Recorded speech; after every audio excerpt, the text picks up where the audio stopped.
amidst all the concerns and the threats right now of the West expanding its war into Russia proper by allowing Ukraine to use American supplied or British supplied long range weapons into Russia, overnight there was a significant explosion in the Tver region, which is northwest of Moscow, where there was a massive explosion being reported by a Ukrainian drone, which found a very large ammunition depot somewhere in the northwest of Russia. And as you can see on your screen right there, is an absolute massive, massive explosion. And there's no telling how much ammunition and other kinds of weapons were destroyed in this. So certainly from the Ukraine side, a big happy moment and a victory there. But how does this tie in with the larger war, and what kind of reaction might Russia do as a response? We have Doug Macgregor back today, CEO of Our Country, Our Choice, decorated combat veteran, and just all around great guy. Doug, welcome back to the show.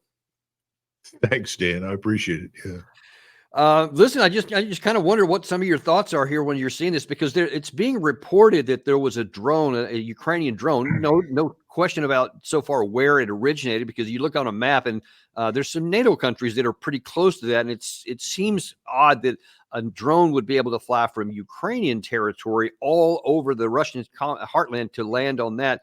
But what are your thoughts on that? Is that possible? I think the most important takeaway from this is that this validates President Putin's comments a few days ago, where he pointed out that Ukraine is incapable of doing very much of anything. It depends entirely on us. It depends on our intelligence, surveillance, and reconnaissance that's space-based. It depends on the transmission of that data to technicians, operatives on the ground in Ukraine and elsewhere in NATO that can then launch these weapons. Because the Ukrainians can't do it. The Ukrainians are now up to, we estimate, 600,000 dead in terms of soldiers killed in action. I mean, that's an astronomical number. That's a World War I level of casualties and losses over 2-3 years. The British lost, I think, almost 800,000 men killed during World War I. The Ukrainians have already lost 600,000 killed, and this is not even close to World War I. So I don't think the Ukrainians can do much of any of it, and I think that President Putin is right. So the question is, what do the Russians do in response? Well, they know that we are capable of detecting what's on the ground in Russia as well as in Ukraine.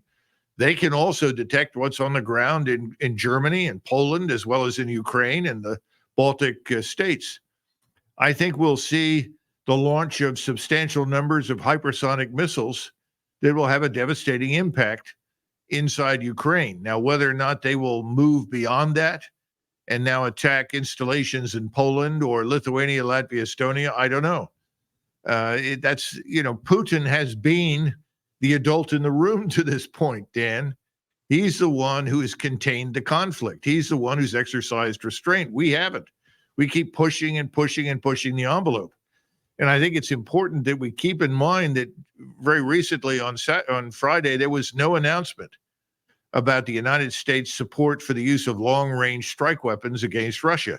In fact, the opposite seems to be the case. We seem to have put the brakes on. And then on top of that, we have this attack in Russia. So it's unclear to me, what's really going on. It's also hard for me to believe that a UAV or an unmanned aerial vehicle, which is what we call drones these days, could have done this kind of damage. It looked to me like this was a missile strike. But I just don't know. I don't have the hard data. I don't have the facts. I don't know what was launched. Yeah, but that whether it was a drone or whether it was a missile really has a lot of implications, because Putin pretty much put himself out on the line last Friday, as you mentioned, where he said that we would regard a strike again with a missile on Russian territory deep in our country as a direct intervention of the NATO, and that would mean they were in a direct state of war with us. Now, whether they conclude that's what happened or not is unclear, and what he would do immediately is also unclear. But the fact that we're toying with this really is evidence that, as you just said, we seem to not believe that Putin would ever do anything like that, that it's all bluster and he'll only bluff and he'll never do anything in regard. And I think that's more of a gamble even than a risk. And that just is in light of what's about to happen. So Volodymyr Zelensky, president of Ukraine, is apparently days away from coming to the United States, where he's going to eventually give a speech at the United Nations General Assembly. But he's before that going to meet with President Biden to give him his victory plan. Watch this. Meetings were held in various formats to prepare our Ukrainian victory plan. The real substance of all the points: military, political, diplomatic, and economic. Key people from each sector are involved. The necessary steps for Ukraine have already been clearly defined. The steps designed to give us the strongest possible position to bring about peace, a real, just peace. For each step, there is a clear list of what is needed and what will strengthen us. There is nothing impossible in this plan. Over 90% has already been written out. Together, this package can ensure the right development of the situation, not only for Ukraine, but for everyone in the world who values international law. Okay, so there's a bunch of stuff there to unpack, but one of the ones that jumps right out at me, first of all, is that he said there's nothing unbelievable or impossible in this plan. Everything can be accomplished to victory. And of course, you have to go back to, you don't have to go very far back to the 2023 when they had this big offensive that was going to go to the Azov coast and take Crimea back and all that kind of stuff. Mhm. Didn't quite work out that way. So what, Colonel, is different this time that Zelensky thinks that now, if he just gets whatever's on this list from Biden, that he can succeed? I think this is for Zelensky, March, April 1865. I mean, the lines in Petersburg are about to collapse. He's been told he has no defense left. The only thing he can do is beg for weapons that allow him to make strikes against the Russians in depth. It's not going to win the war, but it creates the illusion that there's still life left in his regime. And I think that's what this is all about. Coming back and asking for more in this proximity to the election is probably his last gasp, if you will, because I think he knows that when the election is over, not much more is forthcoming. We just don't have the resources to send. I mean, the Pentagon apparently was informed, the Department of Defense, that the Ukrainians want 200 more Bradleys. Stop and think about that. 200 more Bradleys. Are they going to come out of the active army, or are these going to be new platforms by BAE Systems? I don't know. Again, I think it's over for all intents and purposes.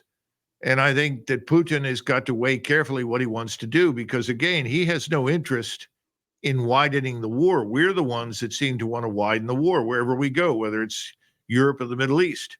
He doesn't want to do that. So at this point, we'll see what Putin does, but I think we should expect a hail of hypersonic missiles, directed at very critical targets inside Ukraine. And we'll see whether or not he chooses to attack something in Poland or Lithuania. Probably not in Romania, but I guess it's possible. I don't think the man wants to widen the war. So he will strike back. There's no question about it, and do enormous damage to what's left of the Ukrainian war effort. But he doesn't want to widen the war. I don't know why we would want to do such a thing. Ukraine is almost dead as a country. And then if you look at the Kursk operation, that has been a catastrophic failure. Over 200 tanks. I was looking at a list of damage that's been inflicted. Over 21 multiple rocket launchers, either HIMARS or MLRS, have been destroyed. I mean, the Russians are literally going out there and sort of tallying up. This is we're finding here that's being destroyed and annihilated. I don't know what kinds of prisoners they've captured, but there are a lot of dead on the ground. So it's, this is a strange Twilight Zone moment. I think it's all political theater. It's not real. Yeah, and it's interesting because by many calculations, interestingly, earlier in the process of the Kursk advantage, Zelensky himself came on, and Sirski also echoed this, that they're not going to hold this territory forever. They just want to get some temporary negotiating leverage. They just want certain specific outcomes, and they would come back. And then later they changed it to, well, we're going to hang on to it for now.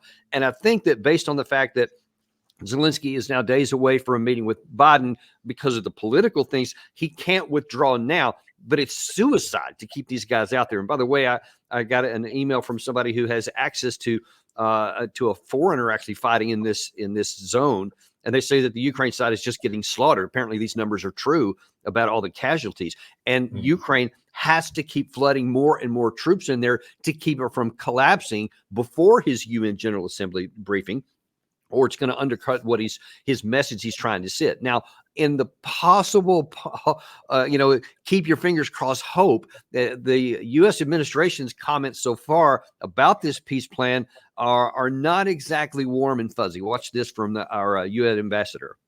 We have seen President Zelensky's peace plan. We think it lays out a strategy and a plan that can work.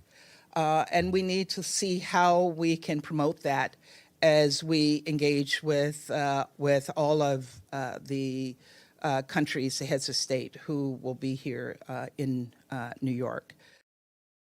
So you see, she's choosing her words there carefully. Well, that's a strategy. But you see, they didn't say, yes, we're definitely going to do this or we're going to go. So hopefully they're recognizing that a combination of what you see on the ground there about how, and of course, that's the curse. We could even talk about the Eastern Front, which is seen even more collapsing, and what's coming out of Russia to say, hey, this is not in our interest to do. But I'm not sure where they go from here, where the administration goes, how they navigate this unwinnable situation. I think Ukraine is a body on the table that is on life support.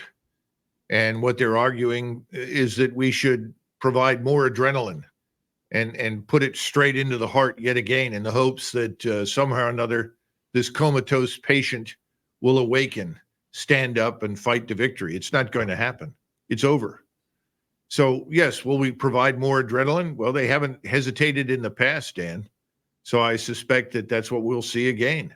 But it's not going to change the outcome. Now, let me ask you on a military perspective, because one of the primary components, which Zelensky has already previewed on his plan, is to have all the constraints on the long-range missiles removed so that he can strike deep into Russia. From a military perspective, for the moment, let's take off the table any consideration of what Russia may do as a response and just look at if Russia did nothing. Let's say, for example, that Putin was actually bluffing. He really was, and he's not going to do anything to NATO. Would these missiles change the dynamic of the war? No, of course not. That's the whole point. Could we find other storage points similar to the one that was destroyed in Tver? I suppose so. But that's not going to fundamentally reverse the situation. It's not going to change a damn thing. In fact, if anything, it's going to provoke not only the response I talked about earlier with hypersonic missiles, but I think the Russians will realize that there's no end in sight unless they march all the way to the Polish border. And there are open discussions about doing that. They have the plans for it, and they do have the military personnel necessary to accomplish that. If that's what we want, if we want to see Russian armies back on Poland's borders, then by all means continue down this road, because that's where we're headed. But now here's the interesting thing to me as to why we're even contemplating this. What you just said, there should be self-evident to anyone with an honest evaluation of the factors involved. But you had Secretary of Defense Austin actually come out and was asked about these given these long-range weapons. And he said, well, actually, you know what? There really aren't enough of them, even for the British and the French missiles, to sustain a campaign, which would be necessary to have any kind of operational impact at the front lines. You would have to have a campaign that would be sustained. But he said that we could not supply enough of these munitions to seriously damage a wide range of targets. Then added on top of that, Sullivan the other day talked about, he was asked at a conference in Kiev just a few days ago. He was asked about this whole issue about providing long-range weapons. And he said, first of all, he said, a lot of the problem is not that we're withholding them, is that our capacity is low. Then he said this, which was very, very illuminating about interceptor missiles. Ukraine was running short of air defense interceptors. So I sat down with my team and I said, where are we sending Patriot missiles and AMRAAM missiles around the world in the next 12 months? And I was told there's a whole list of countries we're sending them to. And I said, take every single one of those missiles, every one, and send them to Ukraine. That was not an easy thing to do. It required us to get our allies and partners to come along. Frankly, it required our bureaucracy to come along. And we are currently working on a substantial package, pulling together a range of different capabilities that we are going to try to get out the door before the end of this month. Doug, we don't have enough ATACMS missiles. We don't have enough. We don't have enough of the interceptors. We can't build them fast enough. I mean, and you don't even get started on 155 millimeter rounds and probably in other categories of things. But the stuff that you really need to sustain a war, we don't even have it anymore. So why then would anyone even want to contemplate continuing a war which we can't even support? One of Israel's greatest military commanders, a man named Doron Almog, has said repeatedly, you can do whatever you want with long-range strike weapons, but if you lose the close fight, you're finished. So the close fight is lost, and there's no way to win the close fight. So shooting missiles over the heads of collapsing fronts, retreating forces is going to change a thing. It's almost similar to the V2 rocket campaign at the end of the Second World War. They weren't very accurate, and they were launching them at cities, and of course Hitler was told, no, launch them at ports, at harbors, launch them at aerodromes and so forth. But it wasn't there. They didn't have that capability. So this is foolish nonsense. The second point is, I think this is very important because we've touched on this in the past. We have no surge capability in the United States in terms of our scientific industrial base that supports the armed forces.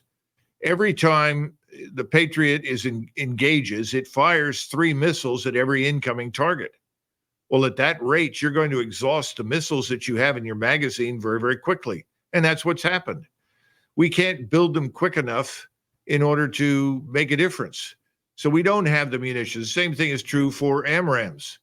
Those are critical to supply NASAMS, which are really designed to shoot down low-flying cruise missiles, helicopters, and so forth. So the combination is hopeless. And I think Lloyd Austin was, thankfully, being honest. We can't supply them in great enough numbers quickly enough to make a difference. And we should be concerned at this stage about the fragility of our own capabilities, Dan. What if we suddenly had to fight a real enemy, like a real capable opponent like the Russians or the Iranians or the Chinese? And there are others out there. I mean, I really grown tired and fatigued by this attitude in Washington that everyone outside of North America and Europe is somehow or another backward and incapable. This is not true. Capabilities that we monopolized 30, 40 years ago are now proliferating widely. So we need to get out of this mindset, but we don't seem to want to. And I think whoever ends up becoming the next president, whoever takes over, is going to find that not only have we spent ourselves into bankruptcy, but we've also exhausted our military capabilities to a very dangerously low level. Yeah, and I want to go down that path here because there's some, I think, some connecting of the dots that needs to be done here for a lot of the American audience, and really for the Washington audience, quite frankly, in that there is this belief that what Putin said last Friday about how he would consider the use of long-range weapons manned and operated by the West would be a direct intervention and would be a state of war, basically. And then he would take appropriate countermeasures, which many of his officials were echoed after that. And there's many in the West who said he'll never do it. There's no way. It's just a bunch of bluff. He's trying to prevent us from just doing what we're going to do, but he won't. But now I'm going to ask you, put yourself in the Russian position for a minute.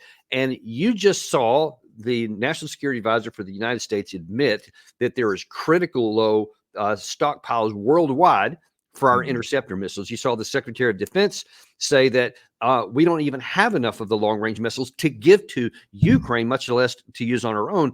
And then you also have this a lot of people have forgotten about this, but Gary, if you can throw up that 5% figure, one of the senior NATO officials, I believe it was a few months back, said we only have 5% of the air defenses needed to protect our flank. So if you're the Russians, are you really going to bluff if you see that the capacity to wage war on the NATO side is this low? I think we have to go back and look carefully at the calculus that I think President Putin considers carefully every day. First of all, neither he nor the Chinese nor the Iranians nor anybody else I can find in the Middle East is interested in a war. We're the ones that have resorted to the use of military power to bully our opponents into submission. We are doing it through our proxies, the proxy in Ukraine and the proxy in Israel. I think we've exhausted this capability, but we're continuing to push it on the assumption that we will not be challenged. And as you point out, I think that's a very dangerous approach, because the Russian patience, and I think the patience everywhere across Eurasia with our behavior and our policies, is at an end. So I think it's very possible that we could shower NATO with hypersonic missiles that we know we can't shoot down. I don't care how many Patriots they ship over there, they're not going to shoot them down. And as a result, we could see tremendous losses. Now, what do we do at that point? Do we react and say, well, we're going to use nuclear weapons? Well, if you do, that's Armageddon. No one will survive. You can't fight and win a nuclear war. That's nonsense. The Russians understand it. The Chinese understand it. I think there are people in Washington who do understand it, but you have a problem. You have people with no personal experience of war who think it is possible. They need to be removed from office as quickly as possible. I think we know some of them sit in the Senate, and undoubtedly there are some in the Department of Defense. We've got to rein this thing in. No one seems to be willing to do it. No one seems to be in charge. You cannot convince me that President Biden is really cognizant of any of this. I don't think he's in charge. The question is, who is in charge? There is no strategy. There has never been a strategy. Harming Russia is not a strategy. That's a wish. It has no strategic foundation. You're dealing with people on the other side who are strategic thinkers, and they are asking themselves, what do we want this world to look like when this war ends? President Putin and Xi want to do business with the West. They don't want perpetual war and conflict. They want to compete with us. BRICS is all about competition with us. And people have walked away from us because we're destructive, because we've opted for military power again and again instead of negotiations, diplomacy, and economic development. Now, that's where we are. The question is, how far are we going to be pushed before it becomes patently obvious that we're finished and we can't go any further? Well, and no one in Washington wants to admit anything. No, they don't. There are no limits. Yeah, I mean, we've shown a number of times how you had Biden say, we're the most powerful nation on the history of the world. That's one, but there's a bunch of them, and it's just kind of a common theme. We're their indispensable nation. We govern the world, and the world needs us. I mean, they believe some of this stuff, but the rest of the world doesn't.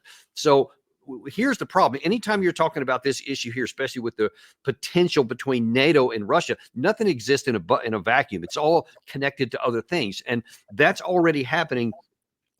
Here just a couple of days ago, Russia and China had the largest naval drills since the Soviet Union times, when they had over 400 ships of various types that were involved with this, and 90,000 personnel in the Sea of Japan.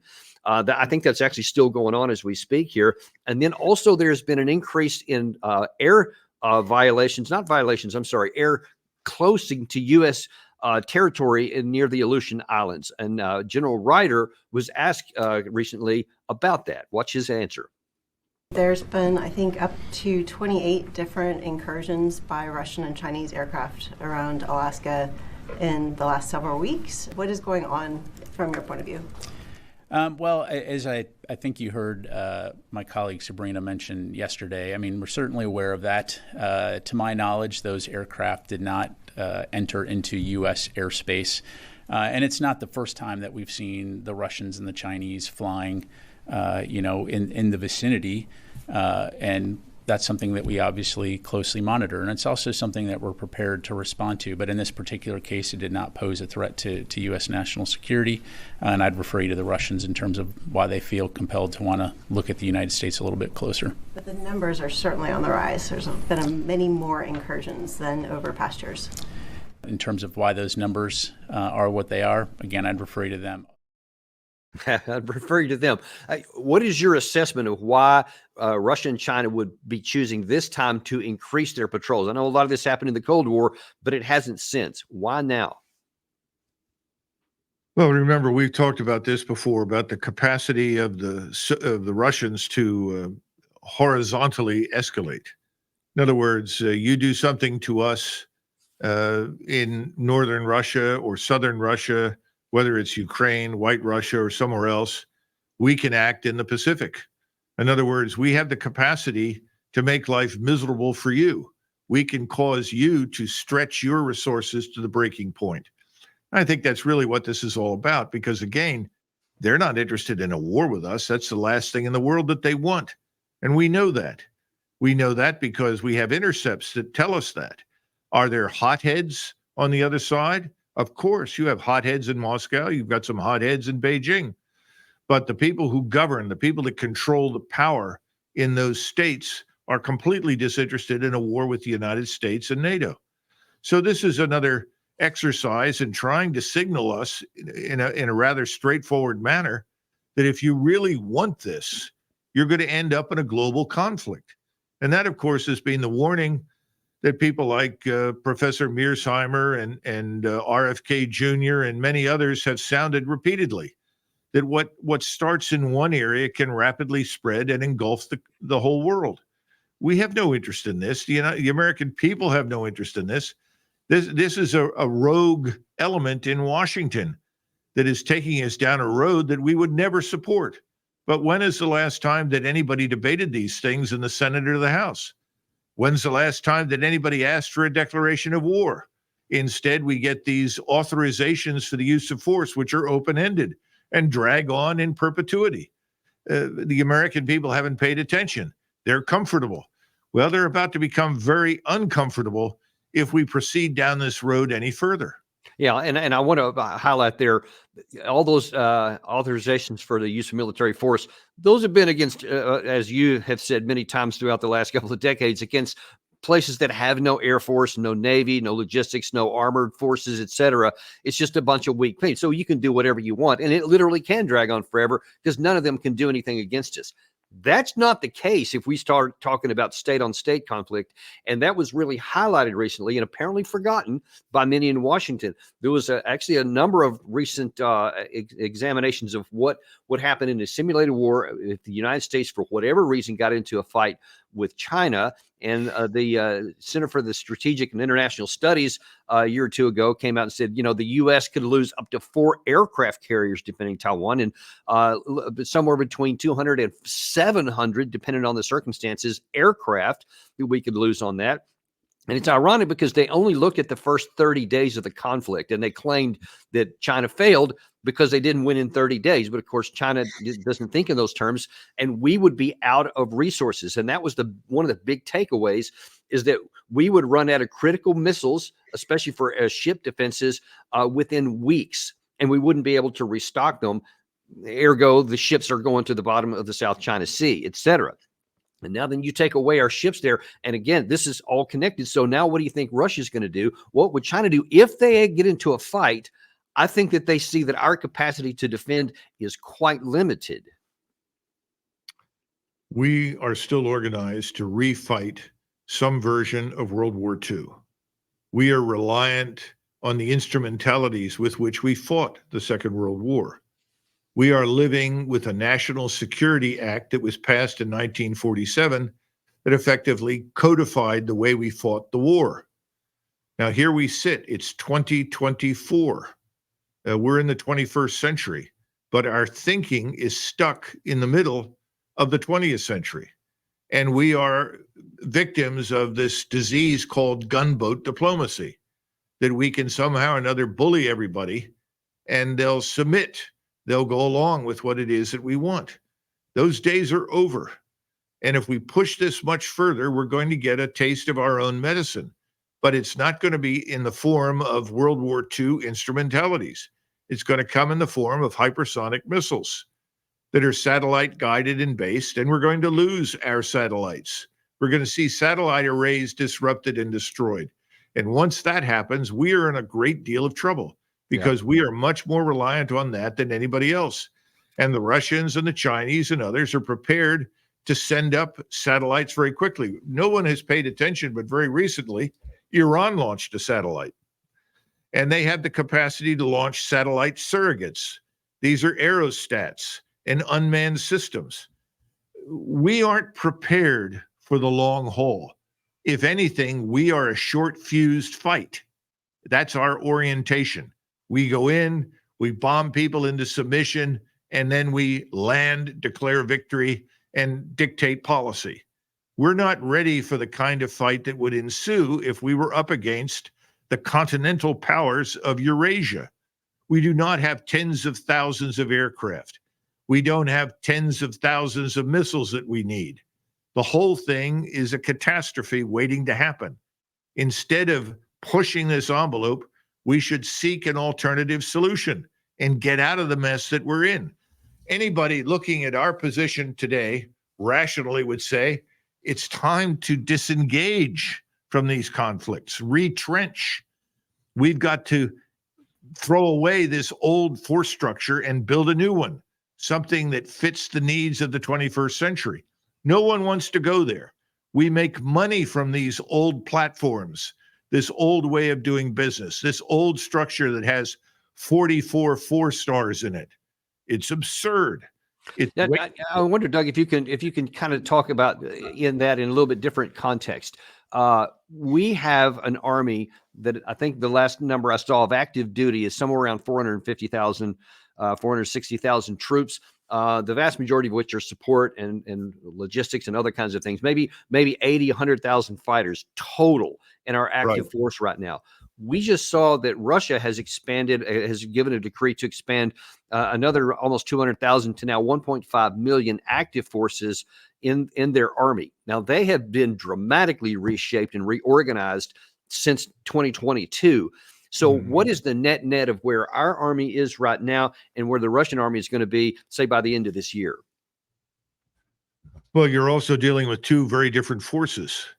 The ground force in Russia, along with its rocket forces and missile forces, is organized for a different kind of warfare that we've discussed before. This is the ISR strike sustainment maneuver structure. It's what I wrote about in 2003 in Transformation Under Fire. This is where the Russians are, and they're prepared to fight that way and fight very effectively, and they have great depth in their force. As you point out, we have no depth in our force. And if you think you're going to mobilize the National Guard and throw them into the active force and keep them there for years, you've got another thing coming. We're not prepared for it, and the American people won't support it. We're shadow boxing. We're simply playing for time. Get to the election.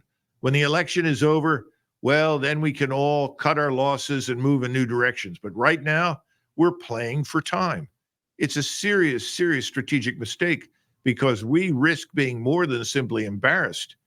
We risk serious losses, a defeat, a strategic defeat that cannot be concealed from the American people. Look how upset people were with our departure from Afghanistan. Right. Well, imagine that on steroids happening in Europe and Asia because we're not ready to fight. We're not ready to fight a new kind of warfare. We need to get out of these places and we need to retrench and we need to reorient our entire thinking about the world. We've got to stop pretending that everybody outside of North America and Europe is backward, incapable, and easily buffaloed. They're not. The world is a different place today from what it was 100 years ago. In fact, if you look at the world today and you look at the way these places like China, Iran, look at the Turks, look at the Arabs, look at the people in Russia, you're looking at the resurgence of civilizational states and cultures that have been in hibernation, I would argue, for at least the last 200 or 300 years, because we walked in with technology that outstripped them. Well, today that technology is no longer our monopoly, and we're going to have a hard time keeping up with where they're headed. The good news for us, and this is what nobody wants to talk about, is that they're not interested in war. Oh, they'll compete with us, but they'll compete with us on the economic level. And that's where we should be, because that's where we are at our best. What made us a great power was not endless wars and conquest of territory. What made us a great power was the growth and development of our economic prosperity. This enormous economic engine that we came out of the 19th century with and continued to develop through the middle of the 20th. It's been stagnating. It's sitting there. It needs to be reinvigorated. We've got to get us back on track as an economic power. We've got to restore the losses that we've taken in the economy, in the manufacturing base. We have to manufacture new things. We have to reinvigorate the agricultural sector. We have to reinvigorate our energy sector and high-end manufacturing, instead of waging these pointless and wasteful conflicts in areas that, frankly, are of marginal strategic interest to the American people. And if I could just perfectly tail into that, if we were only talking about the issues in the Indo-Pacific and in Europe, it would be a really alarming situation. Stuff, and we have to do every word that you just said there. But we're not done there yet, because you talked about it's a global issue, and we are, I think, maybe on the cusp of getting sucked into another war in the Middle East. You've got, Gary, if you can pull up that one piece that I put up there, that one headline about the Middle East. I mean, look, we can't even stop the Houthis in there. We think we're going to stop the Russians with a few long-range missiles. And of course, you just had this issue with all these pagers exploding.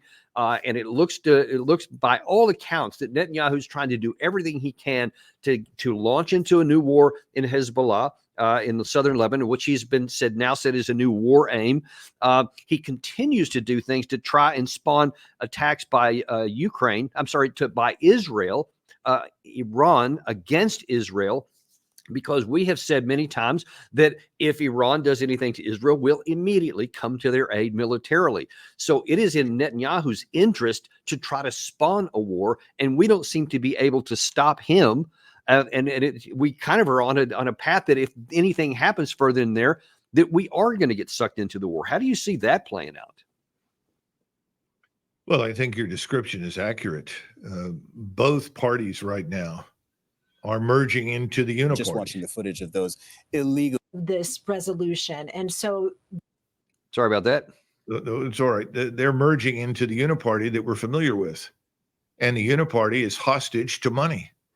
And the money comes from the Israel lobby and the people that in the United States who are enormously wealthy, who are determined to shape policy. So that's a foregone conclusion. You're asking people who are in terms that most Americans would understand, on the take, to back up, refuse the money and say, no, we're not going to support that. I don't see that happening. In fact, I see the opposite happening. I think we are going to unconditionally underwrite whatever Mr. Netanyahu wants to do. However, there is a caveat. The caveat is as follows. We're telling him privately, if you're going to do this, you better do it quickly, because we cannot afford to maintain all these carrier battle groups and supporting forces and air forces all over the Middle East and Europe waiting for your war to begin. In other words, either act or we're leaving, because we can't afford to stay. I think that's where we are at this point, and I think that's the message that's being delivered to Mr. Netanyahu. I'm sorry that that's the message, because I think we should say the opposite. I think we should say we did not sign on for a regional war with Islam, because that's what this has become. All you have to do is look at the situation in Egypt and Jordan. Those two governments are on life support right now. King Abdullah just watched his entire government walk away from him, resign. Sisi is in fear of his life. So is Abdullah, because the millions of Arabs who live in those countries are furious. They're furious because these two Arab governments have abandoned millions of Palestinian Arabs to their Israeli executioners. That's the view on the ground in the Middle East. You have a similar situation in Turkey, at least insofar as Erdogan is concerned. He's talked a great game, but he hasn't done anything. And the population wants action. He's afraid of action because it has economic consequences. The population thinks that they should act anyway. You have a similar phenomenon, not quite as strident in Iran. The Iranian people are not walking away from the government. Anybody who thinks that going to war with Iran will somehow or another result in the fall of the government and the abandonment of that government by the population is wrong. It's forcing cohesion on Iranian society, because while they may not like the mullahs in Tehran who continue to oppress them with these religious restrictions, they do not want to surrender to American and Israeli pressure. So the whole region, and we can go beyond that across North Africa, down into Indonesia and Malaysia, everyone, the entire Islamic world is up in arms and is opposed to this. Why would we want to go to war with Islam? It's one thing to say we don't want Sharia law in the United States, and that's absolutely correct.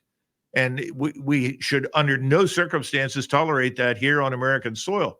But that doesn't mean that we want to go to war with Islam. Right. You know, this is ridiculous. And all of these things have consequences. And the Russians and the Chinese are on the periphery, and they're not going to sit it out, because the Chinese in particular, along with Japan and Korea and other people in Northeast Asia, are extremely dependent upon the oil and natural gas that comes out of the Middle East. That's why the Chinese have sent additional naval forces. Now, these are no match for us. If we want to sink them, we can do that. But then that puts us at war with China. Right. Why would we want to do that? That makes no sense. Everything in Washington is built on this fiction that the world hates us. Well, a lot of people in the world are fed up with us. There's no question about it. We've cultivated a lot of hostility against us. But going to war with us is not something that anybody really wants to do. But if we continue to push, we'll get what we want. So and let me right ask now, you this. Washington wants war. So you just laid out an incredibly articulate vision for what we should do, which is focus on economic competition, not military conquest. A lot of really good fundamental reasons to why that's the right course of action. But then what do you say to those people like the Jack Keens, like the Lindsey Grahams, and any number of other people who say, man, you can't do that. You will surrender to them. They'll see that we're weak, and then they'll really come after us and put us on. What do you say to those arguments? Well, first of all, if we are dragged into a major war that we're not prepared for, we will certainly take serious losses. And if you're worried about looking weak and incapable, that's the worst possible outcome. Right now, the American brand militarily is still widely regarded as a very potent and capable force. The last thing we want to do is to demonstrate that that may not be the case, Dan. And we know that our armed forces are by no means in good shape. We can't even get American men to join it. You know, that's our biggest problem. Nobody wants to be in it anymore. So that's problem number one. Problem number two is we're stuck with a lot of so-called legacy equipment and platforms and tactics and operational thinking that make no sense. We're still pursuing this global military hegemony when there's neither the need for it, nor is it something we should aspire to, because it's unattainable. Yeah. You know, this is the dream of universal empire and international governance. It's all nonsense. It won't work. We can't afford it. We don't want it. We don't need it. So the bottom line is, you know, Eisenhower used to say, the American people want prosperity and security. And he said they deserve both. And he made it clear that in order for the American people to have both prosperity and security, that there had to be limitations on the amount of resources that were invested in defense, because he understood very well there's very little return on investment. I mean, you can only build so much equipment, and then suddenly you reach the tipping point where you go beyond that. There's no return on it, because in a certain number of years, it's no longer valuable. And there's no salvage value unless you can sell your secondhand equipment to nations around the world that want to buy it. Yeah, pennies on the dollar. Yeah. Yeah, the whole thing it makes no sense. So They are part of this warfare state that sees great profit in the war thus far. They haven't been on the receiving end of losses. This again, this is the difference between Eisenhower and many of the presidents that succeeded him. Eisenhower did not emerge from World War II convinced that we could conquer the world. On the contrary, he looked at what the Soviets went through and the Germans, and he said, we can never do that. That is not something the American Republic can sustain. And so he said, we can't go to war again and ever repeat this kind of performance. So he wanted to build alliances to try and deter, but he wanted to focus investment at home on the prosperity and the economic and scientific industrial power that we needed to develop.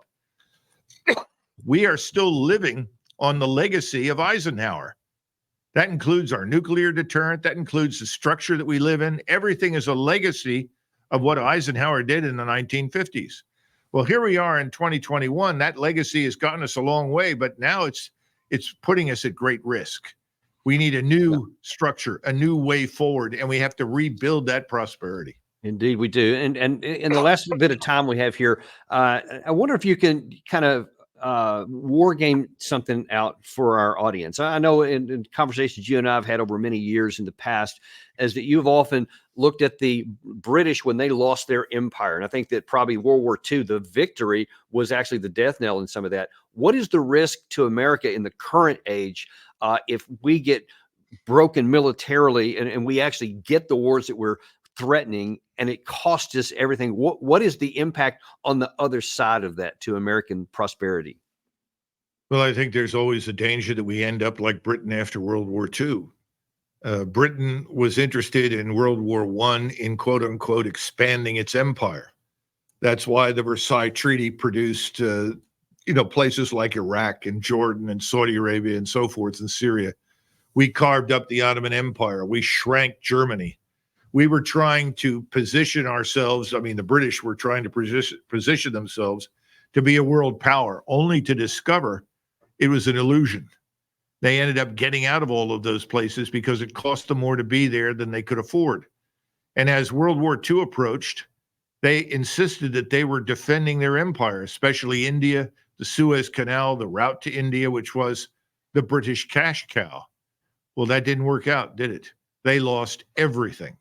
We could lose everything. We could definitely become completely isolated, and we may not be able to recover as a great power.